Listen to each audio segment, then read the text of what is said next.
কৃষ্ণ শাখা, আমি তো তোমায় দেখতে পাচ্ছি না। কোথায় কোথায়? এমনই সময় সুধামা আমার দূর থেকে দেখতে পেলেন, ওই তো এই তো এই বিদ্যুতের আলোর ঝলকানিতে এমন সময় দেখতে পেলেন একটি একটি বৃক্ষের ডাল ভেঙে পড়ছে কৃষ্ণের গায়ের উপরে। শাখা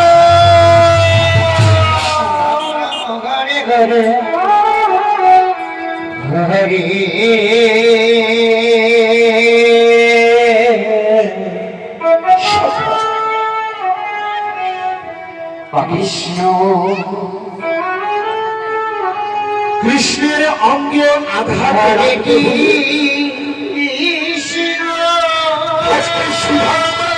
কৃষ্ণের বুকের উপরে আসতে পড়লেন, আর সেই বৃক্ষের ডালখানি ভেঙে আজকে পড়লেন সুধামার অঙ্গে। বলরাম ছুটে এসে কৃষ্ণ কৃষ্ণ হরি হরি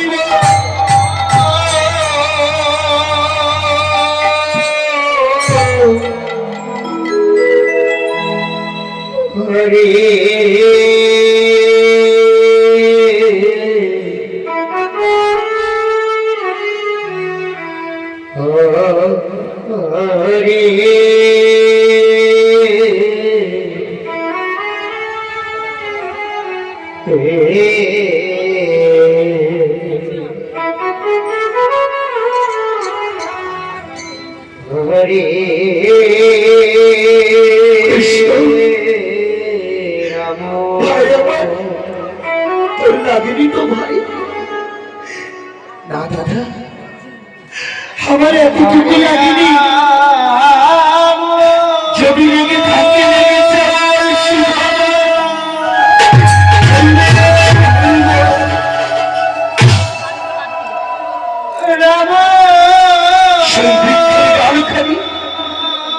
আজকে কৃষ্ণ বলরাম দুজনে মিলে ডালখানি সরা।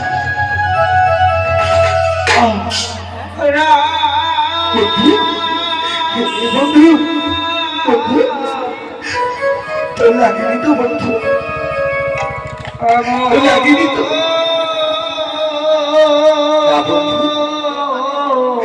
আমার একটুকু লাগেনি। তোর লেগেছে না বল? তোর খুব লেগেছে। আমার এতটুকু লাগেনি। ওরে যদি লাগে লেগেছে তো তোর।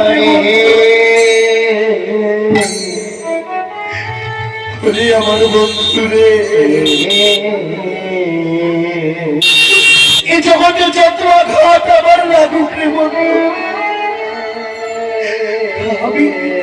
আমি থাকতে তোর অঙ্গে আমি আঘাত রাখতে দেব না।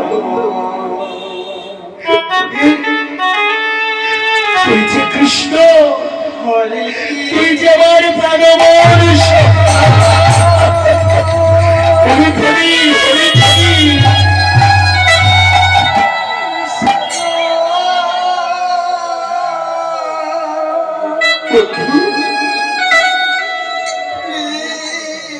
আজকে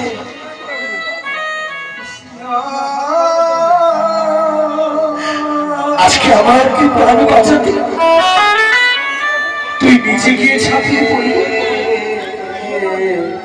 হৃদয় বল হরি বল হরি বল।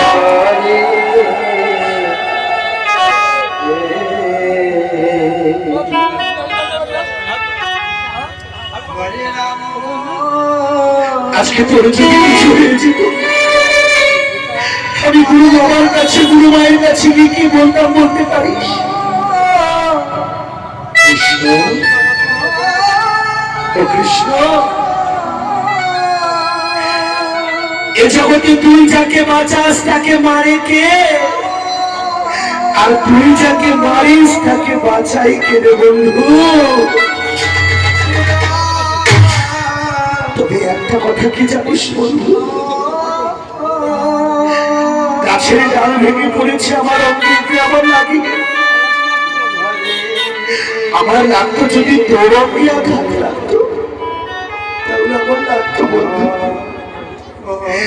যে চরণ যোগীগণ চোখে পাই না, যে চরণ ধ্যানীগণ ধ্যানে পাই না, আমি পেয়েছি চরণ তাই চরণ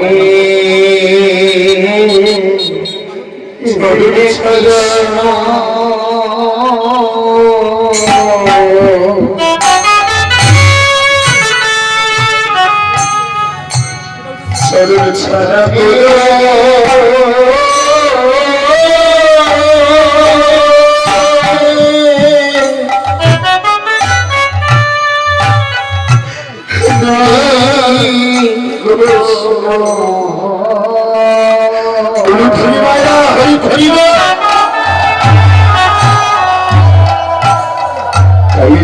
চরণ